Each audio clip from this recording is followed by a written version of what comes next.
जंगल का राजा चील था। चील राजा अपने जंगल के सभी पक्षियों का बहुत ख्याल रखता था।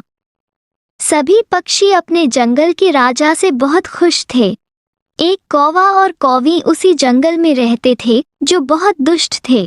कालू जी, ना जाने का भी ये चील राजा मरेगा और कब आप जंगल के राजा और मैं जंगल की रानी बनूंगी। वो दिन दूर नहीं है गोरी, जब मैं जंगल का राजा बनूंगा।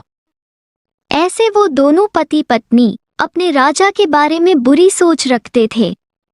एक दिन चील राजा बीमार पड़ जाता है।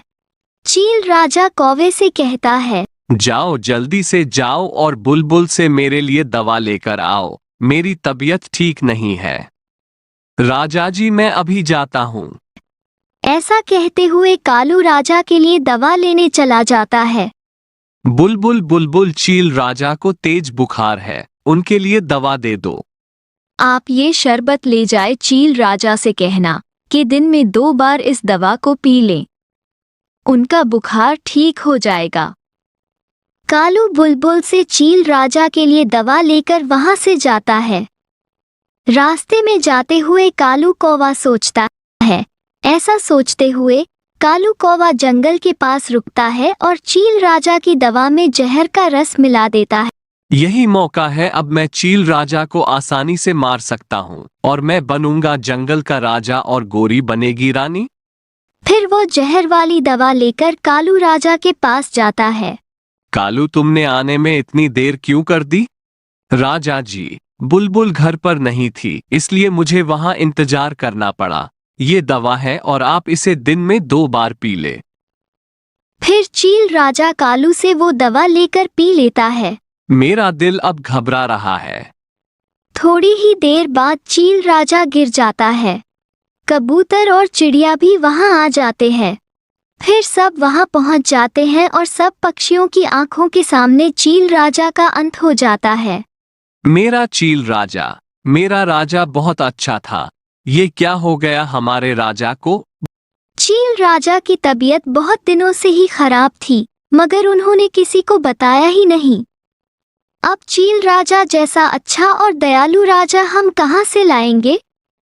नए राजा का चयन हम कल करेंगे, इसलिए आप सारे पक्षियों को बता दें कि कल सुबह सारे पक्षी बड़े बरगद के पेड़ के नीचे इकट्ठा हो जाए।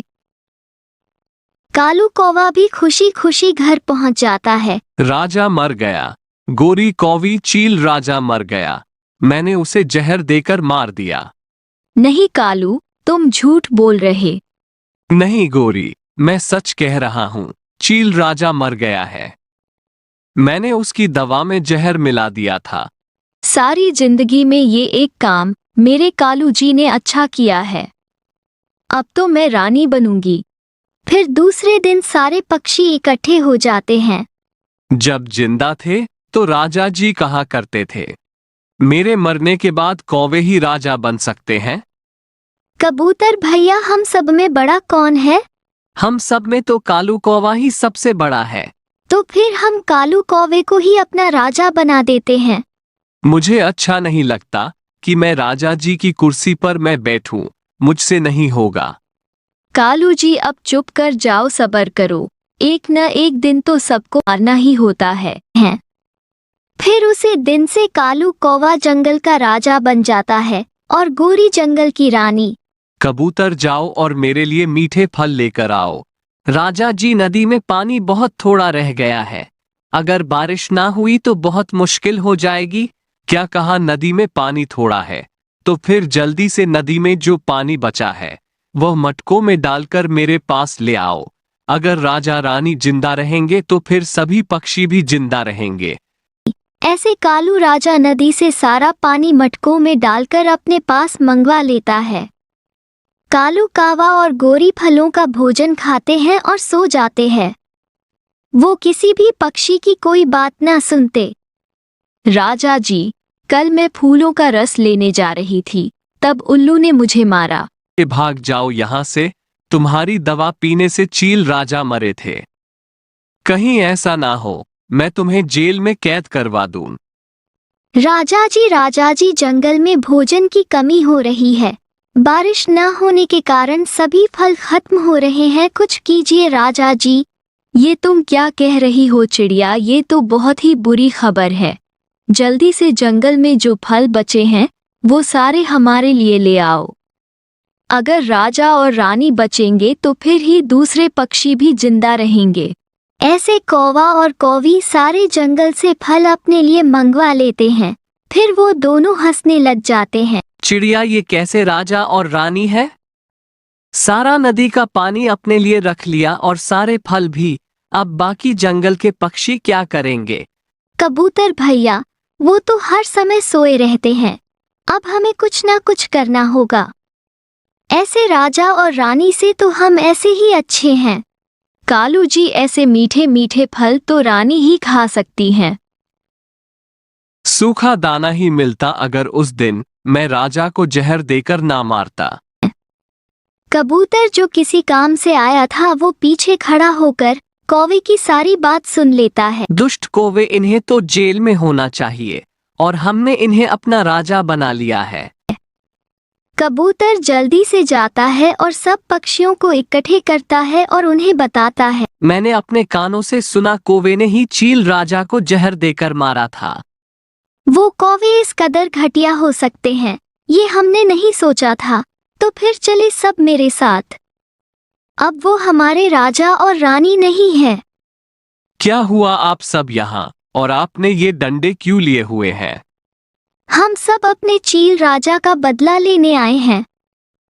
ऐसा कहकर सभी पक्षी कौवे और कौवी को मार मार के उनके पंख तोड़ देते हैं और उन्हें जेल में बंद कर देते हैं।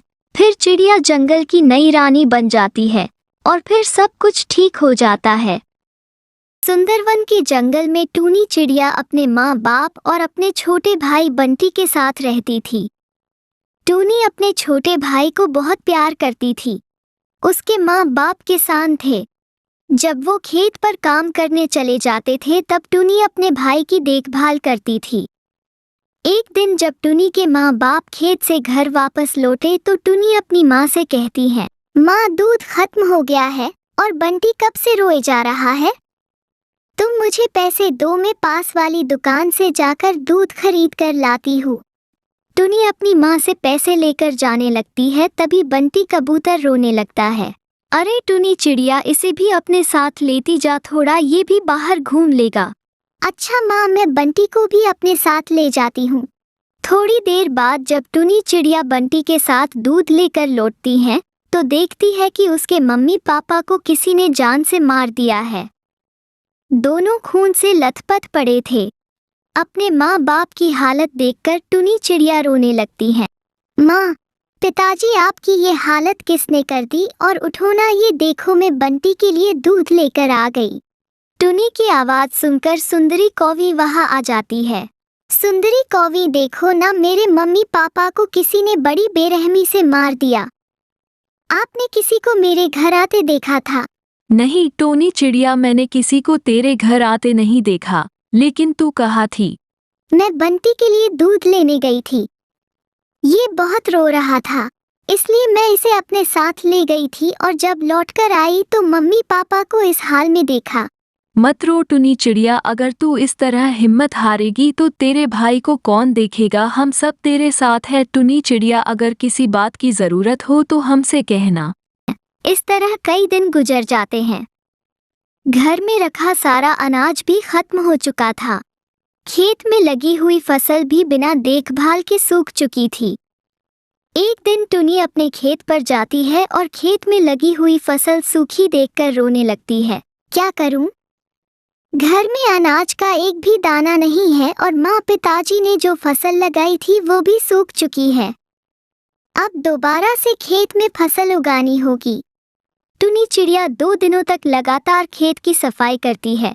चलो, अब खेत की सफाई हो गई, अब इसमें कुछ बीज लाकर बिखेर देती। टूनी चिड़िया अपने घर जाती है, तभी रास्ते में उसे बाज मिलता है। बाज टूनी चिड़िया का बहुत अच्छा दोस्त होता है। वो टूनी से कहता है, अरे टूनी चिड़िया, ऐसे उदास होकर तुम कहाँ जा रहे हो? मुझे अपनी परेशानी बताओ। बाज भैया, मेरी माँ बाबा नहीं रहे और अब मैं अपनी बहन के साथ इस जंगल में अकेली हूँ। खाने को एक भी दाना नहीं है, बस अपनी खेत के लिए कुछ बीज लेने जा रही थी।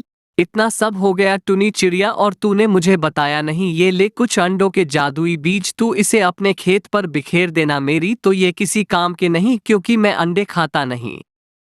मैं शहर के जंगल गया था तो मुझे एक जादूगरनी ने दिए थे। तुम्हारा धन्यवाद। अब मैं इन बीजों को ही अपने खेत में बिखेर देती हूँ। दोनों बहन भाई मिलकर खेत में अंडों के बीज बिखेर देते हैं। टुनी चिड़ियों और बंटी मिलकर अपने खेत की अच्छी तरह से देखभाल करते हैं। कुछ दिनों बाद उनके खेत में अंडे की फसल लहराने लगती है। वो दोनों उन अंडों को तोड़कर बाजार में बेच देते हैं और खुशी खुशी साथ मिलकर रहने लगते हैं।